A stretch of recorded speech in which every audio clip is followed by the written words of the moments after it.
주님 고맙습니다. 이 시간 하나님 말씀 앞에 우리를 다시 세워주시니 고맙습니다. 하나님의 그 이유와 그 뜻이 오늘 명확하게 우리의 영혼 가운데에 일어나게 허락하여 주시옵소서. 이 말씀을 우리에게 주신 하나님의 그 마음이 우리에게 명확하게 보여지고 또 아멘으로 화답되어지게 주여 역사하여 주시옵소서. 예수님의 이름으로 기도합니다. 아멘. 오늘 본문 내용은 이제 도피성에 관한 것입니다. 도피성. 그런데 이 본문 바로 앞에 내용이 뭐였냐? 바로 선지자에 관한 말씀이었어요. 하나님은 이스라엘의 선지자로 모세를 세워두셨습니다. 그렇죠? 모세가 선지자로 있음에도 불구하고 하나님은 선지자 하나를 세우시겠다고 말씀하셨거든요. 그 말은 뭐냐? 비록 지금 모세가 이스라엘의 선지자지만 하나님이 궁극적으로 원하시고 바라시는 참된 선지자 한 분은 따로 있다라는 거죠. 그래서 선지자 하나를 세우겠다라는 것은 하나님이 원하시는 선지자는 한 명뿐이라는 거예요. 그게 누구라고요? 바로 예수 그리스도. 그래서 하나님이 세우실 그 선지자가 어떤 분인가를 아는 것이 지난주 설교 제목처럼 우리의 삶의 목표가 되어져야 되는 거예요. 하나님이 세우시는 선지자를 아는 것이 우리의 삶의 목표가 되어져야 하는 이유는 뭐냐? 바로 그 선지자 한 분이 행하시고 가르치시는 하나하나가 바로 그분에 의해서 인도함을 받고 살아가게 될 하나님이 원하시는 참된 이스라엘이기 때문에 그런 거예요. 자, 그리고 난 뒤에 오늘 본문으로 이어집니다. 그게 뭐냐? 도피성에 관한 말씀이에요. 이는 하나님이 장차 세우실 그 한 분 선지자에 의해서 인도함을 받게 되는 하나님이 다스리는 나라는 바로 이러한 나라다라는 것을 지금 오늘 본문에서 보여주고 있는 거죠. 그리고 그 나라에서 하나님의 다스림을 받는 그 하나님의 백성의 삶이 어떻게 보여져야 되는가, 그걸 지금 증거하고 있는 겁니다. 그런데 오늘 좀 말씀 보면 좀 이해하기 힘든 부분이 하나 있어요. 아까 우리 시스 루시 영어를 이렇게 읽다 보니까 여러분들이 어쩌면 조금 미스하실 수도 있겠지만요. 자, 오늘 본문의 말씀 19장 8절 말씀을 함께 볼까요? 19장 8절 말씀입니다. 자, 우리 19장 8절 말씀을 다 같이 한번 읽어보겠습니다. 시작. 내 하나님 여호와께서 내 조상들에게 맹세하신 대로 내 지경을 넓혀 내 조상들에게 주리라고 말씀하신 땅을 다 내게 주실 때. 자, 여러분, 이 말씀이 조금 이상하지 않습니까? 이 말씀 자체로는 이상할 것이 하나도 없어요. 그런데요, 지금 이 말씀은 도피성을 말씀하시는, 도피성을 지금 19장 1절에서 오늘 10절까지 읽었지만 원래는 13절까지 도피성에 관한 말씀이에요. 그런데 그 한가운데 되는 8절에 하나님이 갑자기 내 지경을 넓혀라는 말씀을 해주시거든요. 여러분, 도피성 뭡니까? 아시다시피 우연히 사람을 죽이게 한 자들을 보호하기 위해서 마련된 장치가 바로 이 도피성이에요. 그런데 이 도피성을 얘기하는데 왜 지경을 넓힌다라는 말씀이 그 한가운데에 딱 자리하고 있을까요? 지경을 넓힌다. 오늘날 많은 교회들이 하는 표현으로 한다면요, 하나님 나라의 확장이에요. 그렇죠. 주일날 대표 기도할 때에 단골 메뉴처럼 들어가는 게 하나님 나라의 확장이에요. 하나님, 이 교회를 통해서, 이 사역을 통해서 주님의 나라가 확장되게 하시고, 그렇지 않습니까? 자, 그러면요, 우리가 말하는 하나님 나라의 확장은 뭘까요? 보통 선교 갈 때에 이 기도 꼭 합니다. 전도하러 나가기 전에 이 기도 꼭 합니다. 왜 그럴까요? 우리가 생각하는 하나님 나라의 확장은 이런 교회 사역을 통해서 아니면 성도의 섬김이나 봉사를 통해서 어떻게든 예수 믿는 사람들, 교회 다닐 수 있게 되는 사람들이 많아지는 거예요. 그래서 땅 끝까지, 근데 우리가 생각하는 땅 끝은 어디입니까?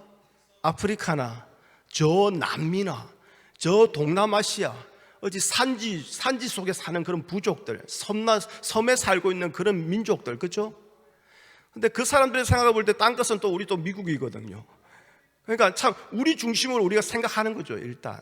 그래서 땅 끝까지 어떻게든 교회가 세워지고 교회 다니는 사람, 하나님 믿는 사람들이 그곳에 생겨나는 것, 그것을 우리는 하나님 나라의 확장이라고 생각해요.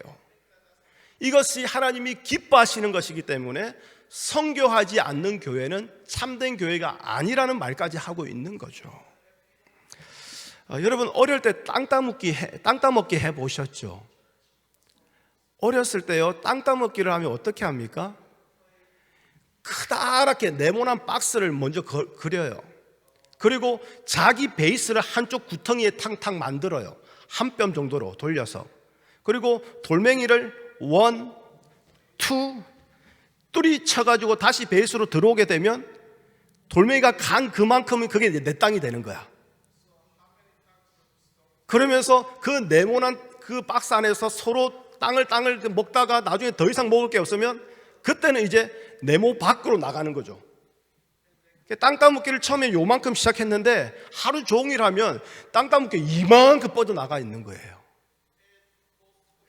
메릴랜드라는 이 땅 안에서 우리가 생각하는 하나님의 나라의 확장이 이렇게 땅 따먹기 같은 거예요.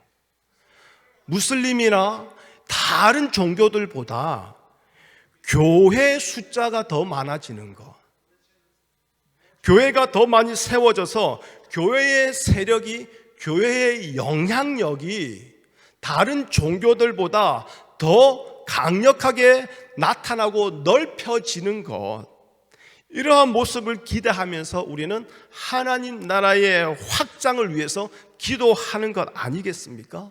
그러다 보니까 항상 내 교회가 확장되어져야 되고 내 교단이 확장되어지는 것, 이게 너무나 중요한 거예요. 그런데 오늘 본문 말씀은 뭡니까? 다시 말씀드리지만 전도에 관한 말씀, 선교에 관한 말씀이 아니라 도피성에 관한 말씀이에요. 실수로 사람을 죽인 자가 도망가면 살게 되는 이 도피성이 어떻게 하나님 나라의 확장과 연결이 되어지느냐, 이 말이에요. 하나님 나라의 확장을 얘기하려면 사도행전 말씀이나 골라서 전해야 될 것 같은데 뜬금없이 신명기에서 도피성을 얘기하는데 하나님 나라의 확장을 얘기하고 있으니 이게 이해가 안 되는 거예요. 이게 이해가 안 되는 것은 뭐냐? 우리가 생각하고 꿈꾸는 하나님 나라의 확장이 성경이, 말씀이 선포하는 하나님 나라의 확장하고 다르기 때문인 거예요. 한 분 선지자로 오신 예수님은 이 땅에 오셔서 끊임없이 하나님 나라를 가르치시고 선포하셨어요. 예수님의 첫 메시지가 뭐였습니까? 말씀 한번 보여주시겠어요? 마가복음 1장 14절 15절이에요. 시작. 요한이 잡힌 후 예수께서 갈릴리에 오셔서 하나님의 복음을 전파하여 이르시되 때가 찼고 하나님의 나라가 가까이 왔으니 회개하고 복음을 믿으라 하시더라. 예수님의 첫 복음의 선포는 하나님 나라였어요. 하나님 나라.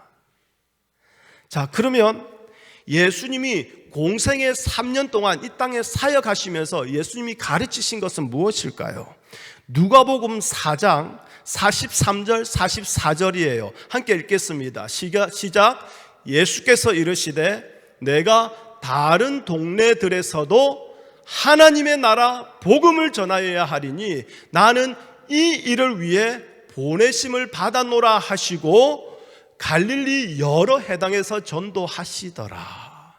여러분, 예수님의 공생애 동안 예수님이 하나님 나라를 가르치시고 증거하신 말씀들이 엄청 많은데 제가 대표적인 거 한 구절만 골라온 거예요. 자, 그러면 여기서 하나님 나라라고 말하는 이 단어가요, 헬라어로 보면 바실레이아라는 단어예요. 근데 이 바실레이아 단어가 마태복음에서는 이거는 참고로 아시면 됩니다. 마태복음은 유대인들을 향해서 적힌 복음서예요. 그래, 유대인들 이스라엘은 하나님의 이름을 직접적으로 말하면 안 되기 때문에 마태복음에서는 하나님의 나라가 아닌 이 바실레이아라는 단어가 그냥 천국으로 번역되어 있어요. 다른 복음서에는 하나님의 나라라고 되어 있는데 마태복음에는 천국을 이렇게 번역되어 있습니다. 그런데 이 하나님의 나라, 천국이라는 이 뜻으로 번역되어진 바실레이아라는 이 단어는요, 어떤 천국이라는 장소를 말하는 장소의 개념을 가진 단어가 아니에요. 바실레이아는 주권, 통치, 다스림이라는 뜻을 가진 단어예요.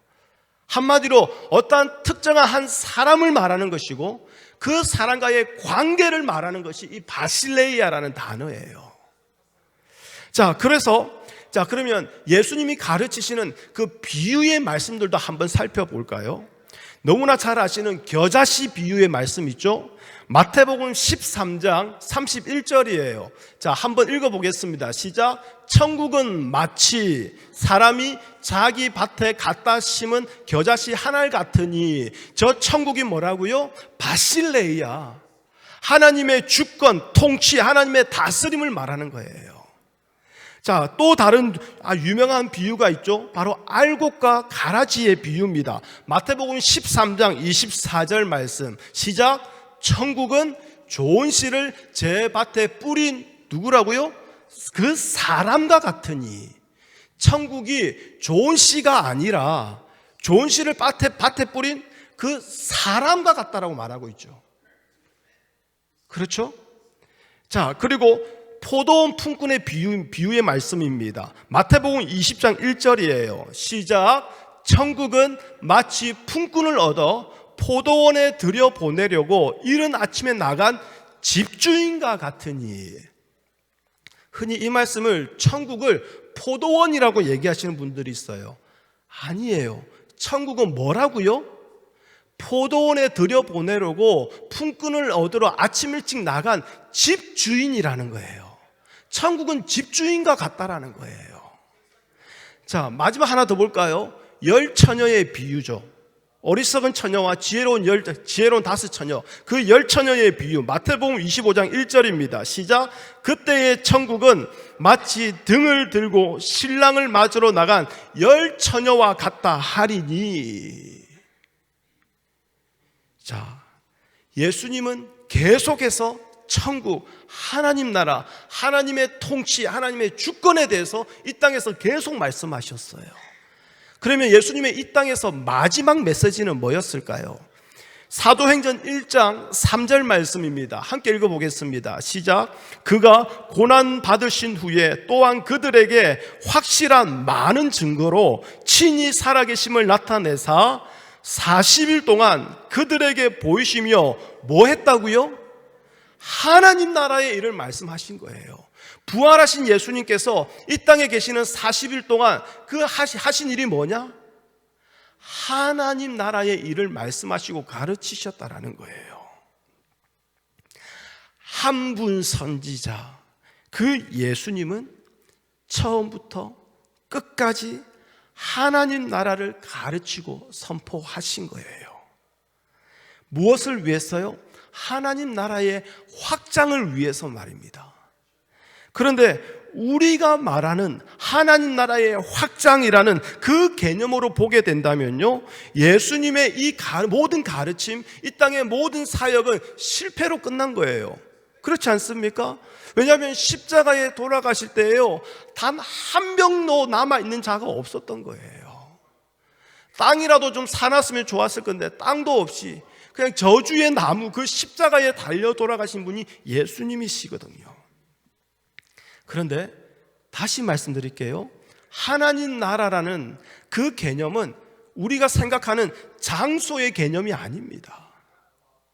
우리는 자꾸 장소로 생각하다 보니까 하나님 나라에 확장하면 땅을 더 가지게 되는 것, 숫자가 더 많아지게 되는 것, 그 영향력이 더욱더 강해지게 되는 것. 그래서 마치 지금 러시아와 우크라이나가 계속 전쟁하면서 서로 땅 조금 더 가지겠다라고 그렇게 싸우고 있는 것처럼 우리가 하나님 나라에 확장하면 자꾸 그렇게 땅 따먹기 식으로 생각하는 거예요. 그런데요, 성경이 말하는 하나님 나라의 확장은 뭐냐? 예수 그리스도께서 자기 백성을 찾으러 이른 아침에 나가신 그 하나님의 마음, 하나님의 일을 말하는 거예요. 따라서 하나님 나라의 확장은 뭐냐? 주님이 하시는 일이지 우리에게 맡겨진 사명도 아니에요. 우리가 할 수 있는 일도 아니에요. 우리가 할 수 있는 건 뭐냐? 단지 주님께 부름을 입은 자로서 주님을 나의 왕으로 모시고 섬기면서 그분의 주권에, 그분의 통치에 완전히 복종하고 다스림 받으며 살아가는 거, 이것뿐이라는 거예요. 그런데 이런 마음을 가진 성도가 여기저기에서 발견되어지는 것, 이것을 하나님 나라의 확장이라고 말할 수 있는 거죠. 이처럼 주님의 마음이 어떠한가를 깨달아서 그 마음으로 우리가 이 땅을 살아갈 때에 그것이 바로 하나님 나라의 확장이라는 것을 지금 민수기 이 도피성이라는 말씀으로 우리에게 증거하시는 거죠.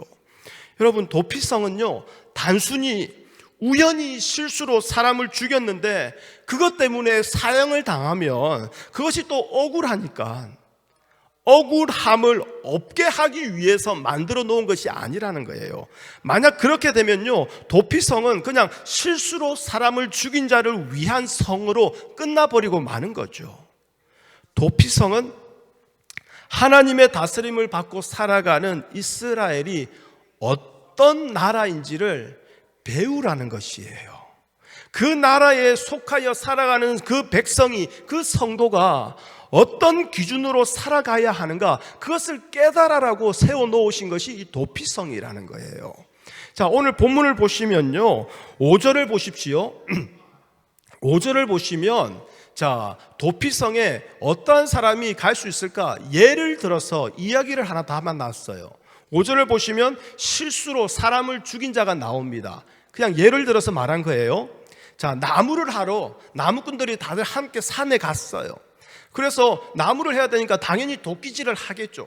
열심히 도끼질을 각기 맡은 자리에서 열심히 하는데 어떠한 나무꾼의 도끼가 바로 도끼 자루에서 그냥 쏙 빠져가가지고 그냥 옆으로 그냥 훅 날아간 거야.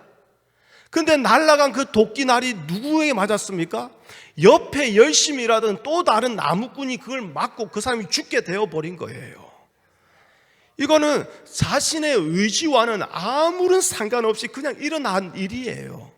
그런데 이 땅에 그 어떤 것도 우연이나 실수가 없는 것은 무엇입니까? 하나님이 그 모든 일들을 주관하시기 때문이지 않습니까? 자, 똑같이 도피성의 이야기인데요, 출애굽기 21장 13절을 볼까요? 자, 말씀 보여주세요. 출애굽기 21장 13절. 말씀이 없습니까? 파워포인트에. 네네, 죄송합니다.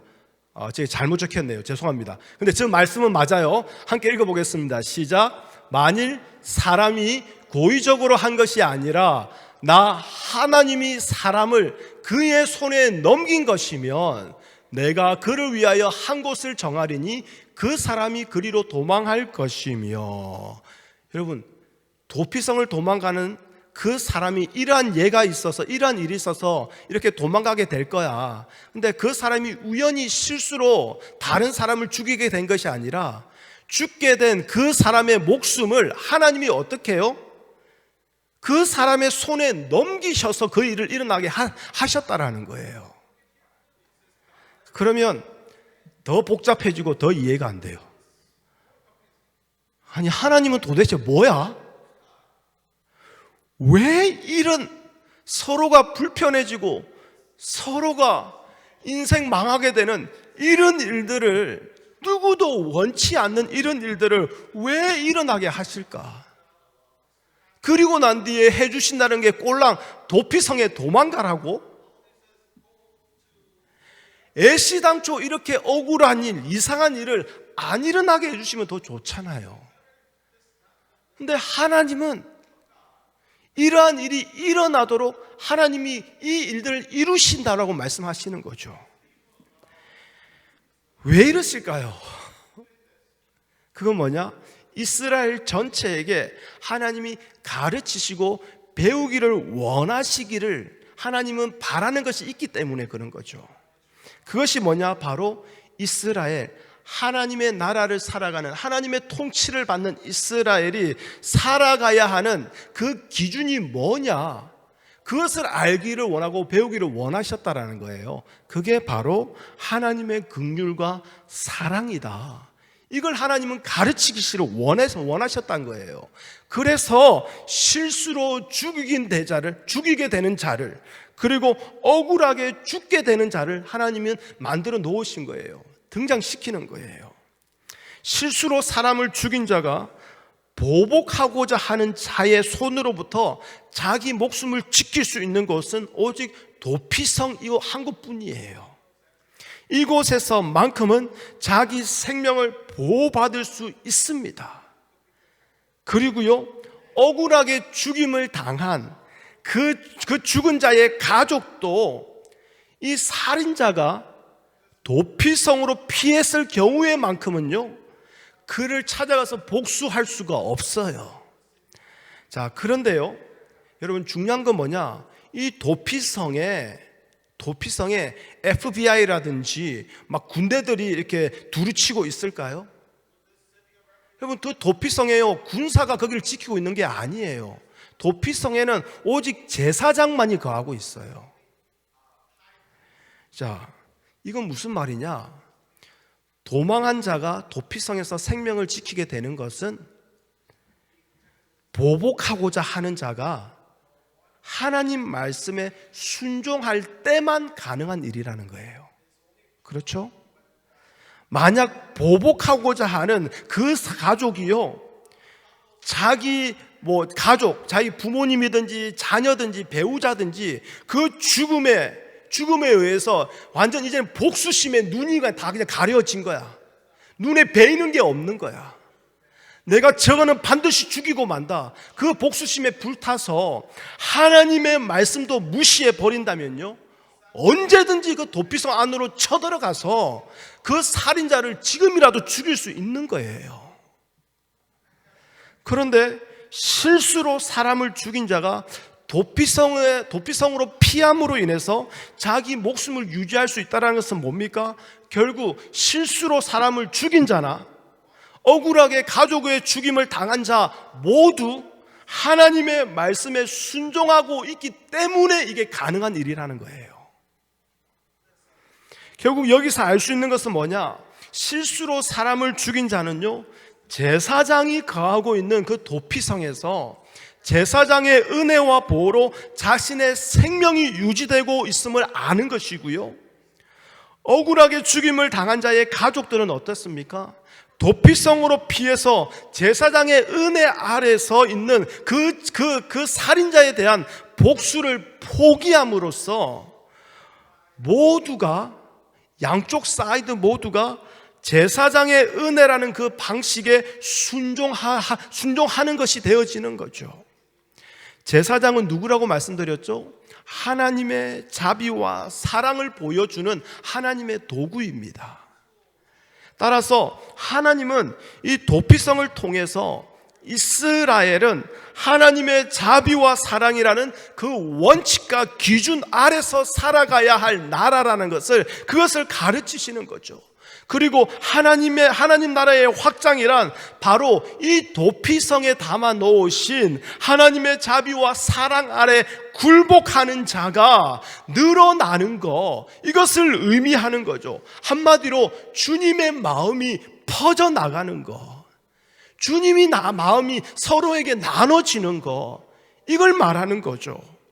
우리 오늘 본문 말씀 8절에서 10절 말씀을 다시 읽어보겠습니다. 8절에서 10절입니다. 시작. 내 하나님 여호와께서 내 조상들에게 맹세하신 대로 내 지경을 넓혀 내 조상들에게 주리라고 말씀하신 땅을 다 내게 주실 때 또 너희가 오늘 내가 너희에게 명하는 이 모든 명령을 지켜 행하여 내 하나님 여호와를 사랑하고 항상 그의 길로 행할 때에는 이 셋 외에 새 성읍을 더하여 내 하나님 여호와께서 내게 기업으로 주시는 땅에서 무죄한 피를 흘리지 말라. 이같이 하면 그의 피가 내게로 돌아가지 아니하리라. 아멘. 자, 이 말씀은 결국 이스라엘이 하나님의 약속대로 주신 땅에서 하나님의 명령을 지켜 행하고 하나님을 사랑하며 항상 그의 길로만 행할 때에 도피성이 셋 외에 새 성읍이 더하여서 무죄한 피를 흘림이 없게 하라라는 그 말씀 아닙니까? 다시 말해서 이스라엘이 하나님이 주신 땅에서 하나님만을 사랑하며 하나님의 명령대로 행할 때에, 즉 도피성의 그 정신으로 살아갈 때에 도피성에 담아 놓으신 하나님의 사랑과 자비가 세상으로 확장되어져 나간다라는 뜻이지요. 따라서 우리가 흔히 말하는 전도, 선교, 또 그를 통해서 하나님 나라의 확장이라는 것은 뭐냐? 우리가 전투적으로 띠뛰고 막 그냥 비행기 타고 그냥 원시 민족에게 찾아가고 그게 아니라, 물론 그것도 우리가 결국에는 해야 될 우리의 궁극적인 사역이긴 합니다. 그런데 그것이 전부가 아니라 그보다도 더욱더 근본적인 하나님의 나라의 확장은 뭐냐? 하나님이 우리로 하여금 살게 하신 이 땅에서, 내 삶이라는 그 땅에서 오직 하나님만을 사랑하는 자로 살아가는 거, 이게 바로 하나님 나라의 확장이라는 거예요. 한국에서요, 너무나 유명한 목사님이 계세요. 근데 그 목사님이요, 삶이요 쉽지가 않아요. 대형교회의 부목사로서 아주 목회 잘하시다가요, 하나님의 부름을 받아 개척교회를 시작했어요. 없는 가운데도 순종하면서 개척교회 하시다가, 그러다가 사모님이 애를 출산하게 되는데, 애를 출산하면서 사모님이요, 죄송해요, 한국말 그 목사님 표현으로 의하면요, 사모님이 애 출산하다가 반병신이 되어버렸어요. 코마가 됐다가 깨어났는데 나중에는 그 지능이 아이들 2살, 3살 지능이 되어버렸어요. 몸도 제대로 가누지를 못해요. 근데 아이는 태어났고요. 근데 목사님은 개척교회를 하고 있고요. 그래서 하나님, 우리 아내 고쳐주십시오. 밤마다 그 갓난 아이를 끌고 그 개척교회 가가지고 겨울날 그렇게 난로 틀어놓고 기도하다가 사모님 무릎 위에 전기 담요를 덮어놨는데 그 전기 담요가 합선이 되는 바람에 사모님 무릎이 다 타버린 거예요. 다리가 다 나가버린 거예요. 목사님은 그것도 모르고 하나님, 우리 아내 고쳐달라고 강단에서 기도했고, 사모님은 말도 못하고 혼자서 몸을 비틀면서 그 어려움의 시간을 견뎌낸 거예요. 결국 다리를 절단하고요. 그런데 그 밑에 그 자녀들은 셋이나 있어요. 큰애가 초등학교 1학년인가 그랬대요. 이 목사님이 미치겠는 거야. 내 하나님 사랑해서 이렇게 목회하는데 도대체 하나님 나한테 뭐 하는 짓입니까? 그렇게 하나님께 따졌대요. 그러니까 하나님이 오늘날 기도 시간에 그렇게 물어보더래요. 너의 비전은 뭐니? 하나님, 지금 이 시국의 비전이 무슨 말입니까? 나 지금 목회 안 하고 싶어요. 이 교회에 하나님을 향한 비전 없어요. 저도 이제 하나님을 향한 비전 없어요. 저 목회 다 때려치우고요, 이제 저 노가다로 나갈 거예요. 그렇게 따졌대요. 그러니 하나님이 오죽 답답했던지 한마디 해주더래요. 널 향한 나의 비전이 있어. 그건 뭐냐? 네가 이래도 나를 사랑하는 거. 네가 이런 상황 속에서도 하나님을 사랑하는 거, 그게 너 평생의 비전이 되었으면 좋겠어. 그게 너희 교회의 비전이 되었으면 좋겠어. 그게 너희 가족의 비전이 되었으면 좋겠어. 여러분, 우리는요, 교회의 비전이 뭡니까? 이 교회의 올해의 비전이 뭡니까? 그러면 평신도 사역자 100명 세우고 선교사 500명 파송하고 지교회 5군데 열고 막 자꾸 숫자로 이렇게 얘기해요. 근데요, 하나님이 우리에게 원하시는 것은 하나님이 우리에게 주신 땅, 살게 하신 그 땅에서 어떠한 형편이라 할지라도 하나님만을 사랑하는 거, 하나님 사랑하는 거 포기하지 않는 거, 바로 이러한 성도의 삶을 통해서 하나님은 하나님 나라를 확장시켜 나가시겠다라는 거예요. 하나님의 그 통치를, 하나님의 다스리심을 하나님은 증거하고 드러내시겠다라는 거죠. 여러분, 도피성의 실체는 결국 예수님이 오심으로 말미암아 우리 가운데 이루어진 거 아닙니까? 예수님으로 인해서 영원한 도피성이 우리에게 주어진 거예요. 따라서 주 안에서 산다라는 것은 도피성 안에 거한다라는 것과 같은 얘기예요. 그런데 우리는요, 그 도피성에 영원히 갇혀 있는 건 아닙니다. 우리 민수기 35장 28절 말씀 볼까요? 민수기 35장 28절 말씀 시작. 이는 살인자가 대제사장이 죽기까지 그 도피성에 머물러야 할 것임이라. 대제사장이 죽은 후에는 그 살인자가 자기 소유의 땅으로 돌아갈 수 있느니라. 아멘. 자, 도피성에 피한 자는요, 대제사장이 죽으면 자유를 얻어 세상에 나올 수 있게 돼요. 어떤 자로요? 죄 없는 자로. 죄 없는 자로. 무슨 말인가? 도피성 되시는 주님께서 우리의 죄를 대신 지시고 십자가에서 죽으셨어요. 그 대제사장 되시는, 우리의 영원한 대제사장이 되시고 완전한 제물이 되시는 예수님의 십자가의 죽음으로 말미암아 우리는 그분의 사랑과 긍휼 아래서 죄 없는 자로 자유함을 얻게 되었다라는 거예요. 여기서 자유함을 얻었다라는 것은 오케이, 잘됐다, 이제 내 마음대로 살아야지, 그게 아니라 예수 그리스도의 용서하심의 은혜와 긍휼이 지금까지 우리를 붙들고 있었던 모든 죄의 건세를 끊어버림으로 인해서, 정리하심으로 인해서 이제는 예수님의 통치, 예수님의 다스림, 즉 예수님의 그 은혜와 긍휼이라는 그 삶의 관계가 이제는 우리를 이끌어 가시는 삶으로 자유하게 되어졌다라는 거예요. 용서하지 못한 마음과 복수에 사로잡혀서 살아가는 것이 아니라 은혜와 긍휼하심에 사로잡혀서 용서라는 그 자유 속에서 살아가게 된 것이지요. 이것은요, 우리가 드디어 우리가 용서하라, 이웃을 사랑하라, 이 법을 우리가 지키게 되었구나, 그게 아닙니다. 여러분, 대제사장 되시는 주님 안에서 배우게 된 그 긍휼과 그 은혜가, 그 용서가 우리를 이렇게 이끌어가고 있다라는 거예요. 이것이 곧 하나님 나라예요.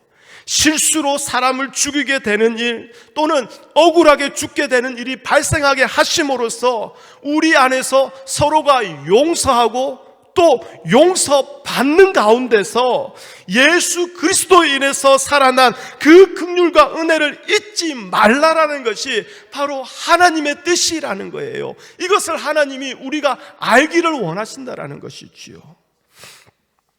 우리는요, 이 세상에서 매 순간 최선을 다하면서 살아가는데요, 실수 없이 살아갈 수 없어요. 억울한 일 당하지 않고 살아갈 수가 없습니다. 한 번은요, 저녁 식사를 하고 저희 아내가 이렇게 좀 진지한 얘기를 하게 됐어요. 그러면서 그 얘기를 하다가, 근데 그날은 저희 아내가 이제 산부인과 가가지고 이런저런 검사도 받고 오고 또 이제 의사를 따로 만나서 이렇게 상담도 하고, 그리고 그날 또 회사에 일도 많고, 그러니까 유난히 참 피곤하고 힘든 날이었어요.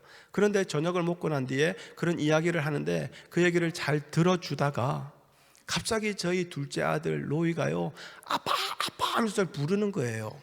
그래서 식사하는 그 자리에서 제가 저희 아내한테 잠시만 이것도 말 안 하고, 애가 워낙 급하게 부르니까 바로 방으로 뛰어 들어갔어요. 방에 뛰어 들어갔더니 애가 하는 말이 자기 팬티를 못 찾겠다라는 거예요. 근데 지가 원하는 그 팬티를 찾기 위해서요, 옷장을 다 뒤집어 놓은 거예요. 옷을 다 꺼내 놓고요, 속이 그냥 터지겠는데. 근데 그걸 보는 순간, 아이고, 이걸 갖다가 이대로 놔두고 아이들 태권도 데리러 가면 우리 아내가 오늘 많이 피곤할 텐데 이거 다 정리한다고 더 힘들겠다. 그래서 제가 그 방에 다시 앉아서 옷을 다시 차곡차곡 정리하고 옷장에 다 넣고, 그러고 난 뒤에 그날 또 빨래를 돌렸는데 드라이어를 안 돌린 거예요. 이것도 우리 아내가 또 하게 될 테니까 이것도 마주하고 나가게 했다. 그래가지고 또 빨래를 다 털어가지고 드라이어에 넣고 정리하고, 그리고 다시 식탁으로 갔어요. 그랬더니요, 우리 아내가요, 삐졌어요. 화가 났어요. 왜요? 자기는 지금 너무나 중요한 이야기를 하고 있는데 당신은 이 이야기가 안 들렸어? 내가 얼마나 중요한 얘기를 하고 있는지 이게 당신한테 중요한 게 아니야? 얼마나 이게 당신의 귀에 안 들어왔으면, 마음에 안 들어왔으면 이 이야기를 하는 중간에 그 가서 그런 걸 다 하고 오냐고. 와, 미치겠더만요. 저는 그날 아내가 너무나 피곤하고 병원에서 이렇게 검사도 받고 그러니 피곤할 테니 내가 애들 데리고 태권도 가면 그때는 푹 쉬어, 그런 마음으로 했거든요. 그런데요, 아내는 마음이 안 좋은 거예요. 그 모든 것보다 나는 중요한 게 이건데 이걸 왜 안 들어주고 안 받아주냐 이거죠. 여러분, 제가 실수한 거 있습니까? 제 개인적으로 볼 때는요, 실수한 거 없어요. 오히려 아내를 사랑하는 마음으로 그랬거든요. 근데 그게요, 나중에는요, 못된 놈이 되어 있더라니까요. 쏙 터지는 거 아닙니까? 물론 이틀 뒤에 서로 잘 해결했습니다. 서로 잘 해결했고, 나도 좀 억울하다고 좀 땡깡도 부려봤고요. 하여튼 잘 해결됐는데, 그날 하루 동안 서로 말 안 하고 힘들었어요. 네, 아무튼 여러분, 이게 우리의 삶 아닙니까? 최선을 다해서 조심하는데도 불구하고 우리가 누군가를 아프게 해요. 누군가를 다치게 해요. 누군가를요, 그렇게 상처를 주면서 살아가요. 또 반대로 뜬금없이 억울한 일을 당하기도 하는 거예요. 그런데요, 그럴 때마다 그 모든 것이 하나님이 하시고 있는 일이라는 것을 먼저 생각하십시오. 하나님이 이스라엘에게 주신 땅은요, 열심히 노력하고 일해서 부강한 나라로 만들라고 주신 땅이 아니에요. 지금 이스라엘이 코앞에 두고 있는 그 하나님의 은혜로 말미암아 들어가게 되는 그 약속의 땅은 어떤 땅입니까? 죄에서 용서받은 자만이 살 수 있게 하시는 하나님의 용서의 땅이라는 거예요. 은혜와 긍휼이 살아있고 그것이 법칙이 되어서 다스리는 땅. 그런데 여기서 법칙이라는 것은 우리가 지켜내면서 살아가는 땅이 아니라 그 은혜와 긍휼이 우리를 그렇게 살아가도록 이끌어 가시는 땅이라는 그 의미라는 거죠. 그런데 문제는 뭐냐? 우리가 항상 하나님의 긍휼과 은혜만을 생각하면서 살아갈 수 있는 것이 불가능하다라는 거예요. 당장 육신의 일들이 있고 눈앞에 닥친 바쁜 일들이 있다 보니 어느 순간 하나님의 은혜와 긍휼을 생각하는 것이 차츰차츰 없어지게 됩니다. 그래서 언제라도요, 우리가 의도치 않게 실수를 하게 하시게 하시는 거예요. 내가 의도치 않게 누군가에게 상처를 주게 되는 일들이 우리 삶 가운데 일어나게 하시는 거예요. 반대로 다른 사람들에게 내가 피해를 입게 되는 그런 일들이 일어나게 하시는 거예요.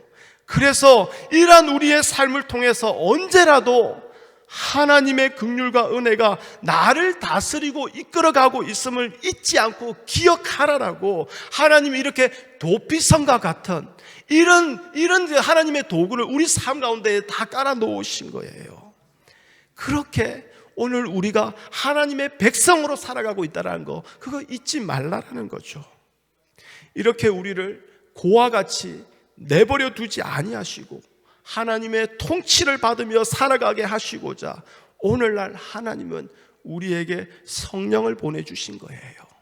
그래서 성령에 의해서 다스림을 받고 살아가는 성도라면, 그런 성도들의 모임이라면, 그런 성도들의 모임인 우리 한우리 교회라면, 이곳에서는 오직 주님의 은혜와 긍휼이 기준이 되어서 서로 용서하고 또한 용서받음이 자연스럽게 나타날 수밖에 없다라는 것이지요.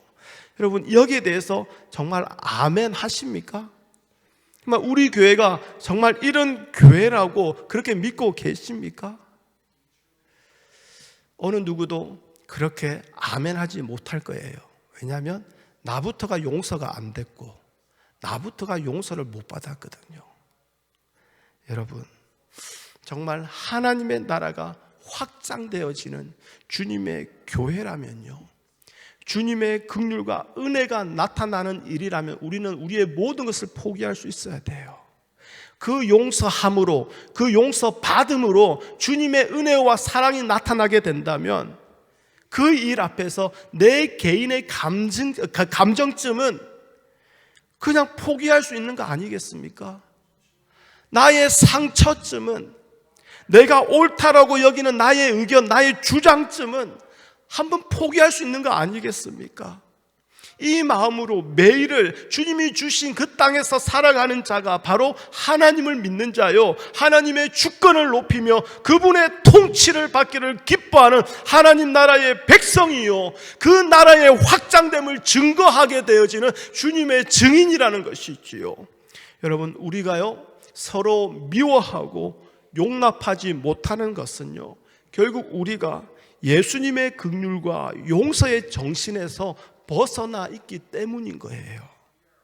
제사장 되시는 예수 그리스도의 피로서 용서받았다라는 거, 이거 잊지 마시고요, 이제부터는 예수 안에서 살아가게 된 우리를 통해서 하나님 나라의 기준이라고 할 수 있는 주님의 긍휼과 주님의 용서의 모습이 마음껏 나타나시고 여러분이 발딛고 살아가는 그 삶의 현장에서 계속 확장되어져 갔으면 좋겠습니다. 바로 이 하나님 나라의 확장이 내가 살아가게 되는, 하나님이 살게 하신 내 삶의 그 처소에서 시작되어진다는 거 잊지 마십시오.